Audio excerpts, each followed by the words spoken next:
Bir ömür yol gittim hatirelerle, sevinçimde kaldı, kederimde yok.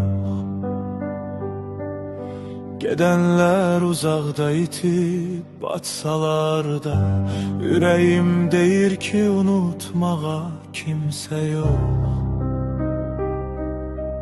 Bir ses var geceler yuxuma gelen, bir üz var gözlerden hiç zaman iten yok.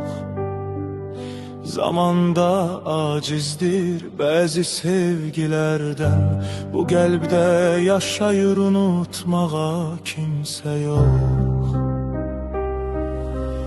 Hayızda gelipdir yarpaqda solup, iller ötüp keçip, dayanmağa yok. Amma bir xatirə kölgə tək gəzir, könlümdə iz salıb, unutmağa kimsə yok.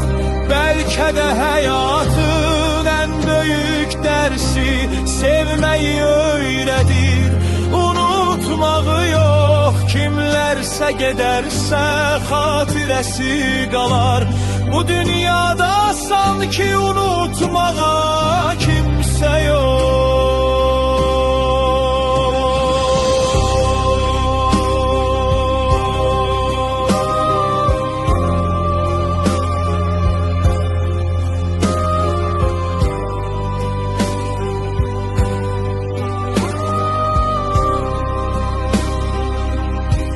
Bir ömür yol gittim hatirelerle, sevinçimde kaldı, kederimde yok.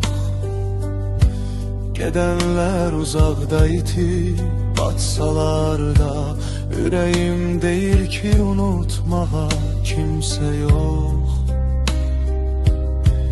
Bir ses var geceler yuxuma gelen, bir üz var gözlerden hiç zaman iten yok.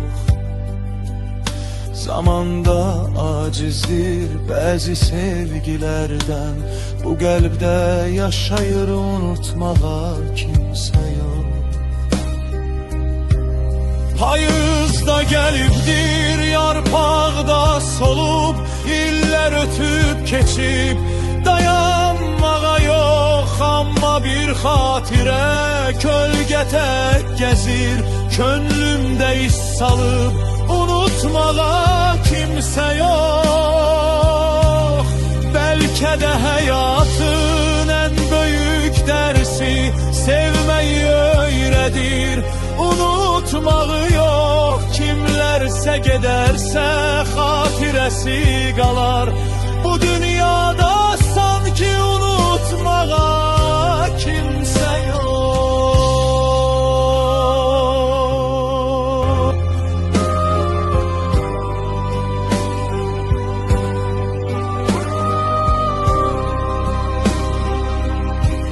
Bir ömür yol gittim hatirelerle, sevinçimde kaldı, kederimde yok. Gidenler uzakda itip batsalar da, yüreğim değil ki unutmağa kimse yok. Bir ses var geceler yuxuma gelen, bir üz var gözlerden hiç zaman iten yok. Zamanda acizdir bazı sevgilerden, bu kalbde yaşayır unutmağa kimse yok. Hayızda gelipdir yarpaqda solup, iller ötüp keçip, dayanmağa yok. Amma bir xatirə kölgə tək gəzir, könlümdə iz salıb, unutmağa kimsə yok. Bəlkə də həyatın ən böyük dərsi sevməyi öyrədir, unutmağı yok. Kimlərsə gedərsə xatirəsi qalar, bu dünyada ağa